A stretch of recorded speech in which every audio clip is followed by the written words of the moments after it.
तो आज हम लोग क्या सीखेंगे, मैथ का कुछ जो नंबर है उसके बारे में हम लोग क्या करेंगे, सीखेंगे। सबसे पहले क्या है, सम संख्या। क्या है सम संख्या? सम संख्या को इंग्लिश में बोलते हैं इवन नंबर्स। इवन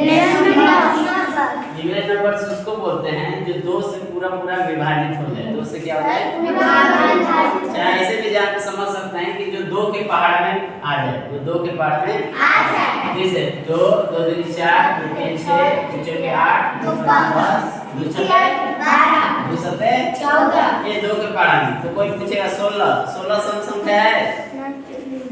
16 सम संख्या है कि नहीं? यस सर है। कि दो से कट जाएगा, 2 8 16, 2 8 16, दो सम संख्या है, 16 सम संख्या है ना? Yes sir. हाँ ठीक है। फिर आता है दूसरा विषम संख्या। क्या है? विषम संख्या। विषम संख्या किसे कहते हैं, जो दो के पहाड़ा में ना आए, दो से पूरा भाग नहीं जाएगा। जैसे एक दो के पहाड़े में आएगा? नहीं सर। दो के पहाड़े में 3 आएगा? नहीं सर। अगर 2 से 3 में भाग देंगे तो क्या हो जाएगा, एक शेष बच जाएगा। एक क्या हो जाएगा, शेष बच जाएगा। 2 भागे 3, 2 एक कम 2, एक शेष बच गया ना? तो इसीलिए विषम संख्या उसे कहते हैं जो दो के पहाड़े में नहीं है या न 2 से कटे, 2 से कटे। ठीक है, विषम हो गया। ठीक। फिर इसके बाद क्या है, प्राकृतिक संख्या। क्या है? प्राकृतिक संख्या। इंग्लिश में इसको बोलते हैं natural numbers. Natural numbers. Natural numbers किसे कहते हैं? तो देखो हम लोग जो गिनती गिनते हैं, गिनते हैं, उसी को क्या कहते हैं, प्राकृतिक संख्या कहते हैं। उसी को क्या कहते हैं, इंग्लिश में क्या कहेंगे, नेचुरल नंबर। Natural numbers. तो गिनती कहाँ से चालू होता है? एक से। हाँ, गिनती कहाँ से चालू होता है? एक से। एक से। कहाँ तक जाता है गिनती? बहुत। हाँ, बहुत दूर तक जाएगा। 100, फिर 100 के बाद 101 आएगा, 1000 आएगा ना? तो जैसे 1 2 3 4 5 6 7 ऐसे लगातार चलते जाएगा कि नहीं? अंकुश जाएगा ना? कहाँ तक जाएगा? तो अनंत तक। कहाँ तक जाएगा? अनंत। ये जो चिन्ह है ऐसा 8 उलट के नीचे पे है ना, टेढ़ा सीधा पर। तो इसको क्या बोलते हैं, अनंत। अनंत। इसको क्या बोलते हैं, अनंत। तो प्राकृतिक संख्या कहाँ से चालू होगा? एक से। कहाँ तक? अनंत तक। अनंत तक। गुड। फिर आता है पूर्ण संख्या। क्या आता है? पूर्ण संख्या। पूर्ण संख्या को इंग्लिश में होल नंबर्स। Whole number. बोलो। Whole number. कहाँ से? 0 से। जीरो से। कहाँ से चालू होगा? 0 से। 0 से लेकर कहाँ तक?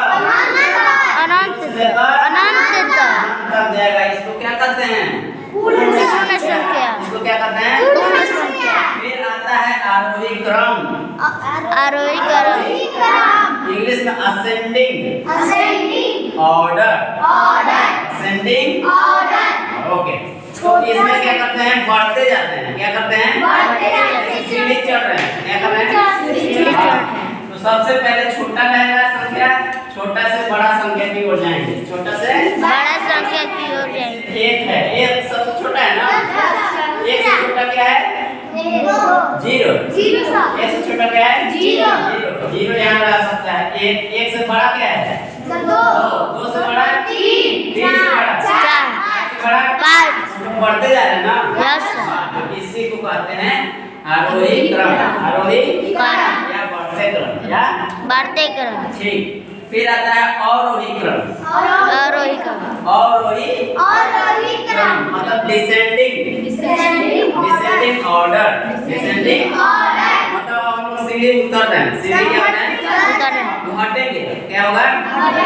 पहले आप लोग के पास पैसा था, अब क्या होगा, पैसा कम हो रहा है, धीरे धीरे कम होते जाएगा। तो घटते जाता है, घटते जाना है। क्या होना है? जैसे बड़ा संख्या सबसे रहेगा, उसके बाद छोटा संख्या में जाएंगे। ठीक है, जैसे 5 सबसे बड़ा है इस में। 5 के बाद आएगा 4 के बाद 3 2 1 फिर 1। तो ये क्या हो गया? घटते। इसको बोलते हैं अवरोही क्रम। इसको क्या बोलते हैं? फिर आता है अपवर्तक। क्या होता है? अपवर्तक को इंग्लिश में बोलते हैं फैक्टर्स। क्या बोलते हैं? फैक्टर्स। तो मान लो कोई भी संख्या है, कोई भी संख्या है, जैसे यहाँ दिए हैं 12। ये क्या है? 12 को हमको देखना है किस किस के पहाड़ा में आएगा। क्या 12 एक के पहाड़ा में आएगा? Yes sir. हाँ आएगा। 2 के पहाड़ा में आएगा? Yes sir. हाँ 3 के पहाड़ा में? Yes sir. 4 के पारा में? यस सर 6 के पारा में? यस सर 12 के पारा में? आएगा आएगा ना? तो जिसका जिसके पारा में आएगा उसको अगर लिख देंगे उसी संख्या को, वही हमारा क्या बन जाता है? अपवर्तक क्या बन जाता है? अपवर्तक इसको इंग्लिश में क्या कहेंगे? फैक्टर्स। फैक्टर्स ओके, तो अपवर्तक समझ में आया कि मतलब कोई संख्या है वो किस किस के पारा में आ रहा है। अगर 1 के पारा में आएगा तो लिखेंगे, 2 के पारा में कोई भी संख्या है तो एक पारा में जरूर है। हाँ, कोई भी संख्या है वो 1 के पारा में जरूर है। Good, very good. फिर आता है गुणज। क्या आता है? गुणज। गुणज क्या करना है? कोई भी संख्या है उसको गुणा करते जाना है। कोई भी संख्या उसको क्या करना है? गुणा करते जाना है। जैसे यहाँ पे क्या है? 1 2 2 का गुणज क्या होगा? तो 2 का गुणज 2 होगा, 4 होगा, 6 होगा, 8 होगा। 2 एकम 2 2 दूनी 4 2 तिहाई 6 जो के 8 तो गुणा करते गए लिखते गए, वही तो गुणज हो गया। वो क्या हो गया? गुणज। हो गया। तो अपवर्तक और गुणज समझ में आ गया? ठीक है। फिर आता है समापवर्तक। क्या आता है? समापवर्तक तो आपको 2 संख्या दिया रहेगा। कितना संख्या? 2 2 संख्या दिया रहेगा, बोला जाएगा कि आप उसका समापवर्तक निकालिए। समापवर्तक को इंग्लिश में बोलते हैं कॉमन फैक्टर्स। क्या बोलते हैं? Common factors. तो समापवर्तक कैसे निकालेंगे? 2 संख्या दिया है, जैसे यहाँ पे दिया 4 और 8। 4 और 8 का समापवर्तक निकालना है। तो सबसे पहले अपवर्तक निकालेंगे। क्या निकालेंगे? 4 का अपवर्तक क्या होगा? 1 के पारा में आएगा, 2 के पारा में भी आएगा, 4 के पारा में आएगा। तो 1 2 4 ये 4 के अपवर्तक हो गए। फिर 8 का अपवर्तक निकालेंगे। 1 2 4 8 4 के पारा में भी आता है ना 8। अब देखेंगे कि ये दोनों में कौन कौन मिल रहा है। 1 1 दोनों में मिल रहा है ना? यस सर 2 2 यस सर 4 4 में मिल रहा है। ये सबको गोल से घेर देंगे और बाद में लिख देंगे जो जो मिला है। 1 2 3 4 2 मिला है, 4 मिला है। ये हमारा बन गया समापवर्तक। ये क्या बन गया? समापवर्तक जब समापवर्तक निकालने आ जाएगा तो हम HCF निकाल देंगे। क्या निकाल देंगे? HCF मतलब महत्तम समापवर्तक। महत्तम समापवर्तक हम निकाल सकते हैं। ठीक है, ऐसे हम आपको बताएंगे। फिर आया है क्या? सार्वगुणज। ये क्या है? सार्वगुणज। हाँ, कॉमन मल्टीपल। कॉमन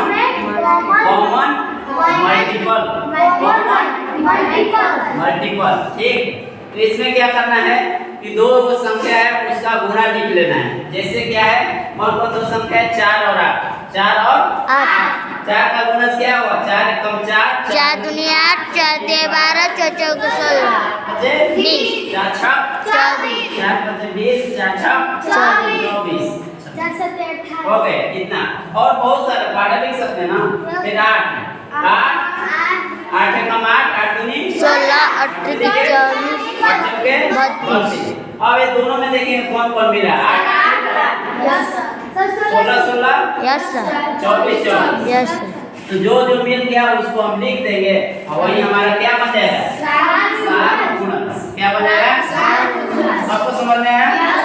सम संख्या जो 2 से कट जाए। सम संख्या जो 2 से कट जाए। सम संख्या जो 2 से कट जाए। विषम संख्या जो 2 से नहीं कटे। विषम संख्या जो 2 से नहीं कटे। प्राकृतिक संख्या कहां से? 1 से अंत तक। पूर्ण संख्या कहां से? 0 से अंत तक 0 से लेकर अंत तक। आरोही क्रम मतलब बढ़ते क्रम सीढ़ी चढ़ना है। आरोही क्रम मतलब सीढ़ी चढ़ना। बढ़ते जाना है। अवरोही क्रम मतलब बढ़ते जाना, बढ़ना है। ठीक, अपवर्तक मतलब क्या होता है? किसके किसके पारा में आ रहा है? किसके किसके पारा में आ रहा है? 1 के 2 के 3 के 4 के 6 के 12 के जिसके जिसके पारा में आएगा लिखेंगे।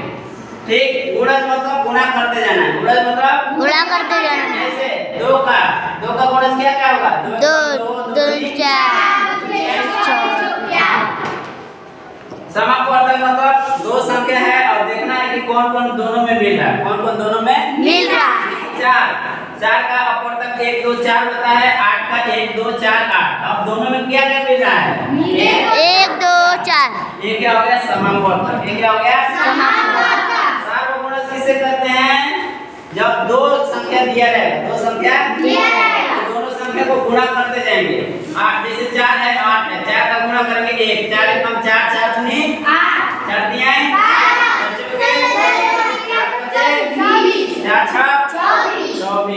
8 8 एकम 8 एकम 8 दूनी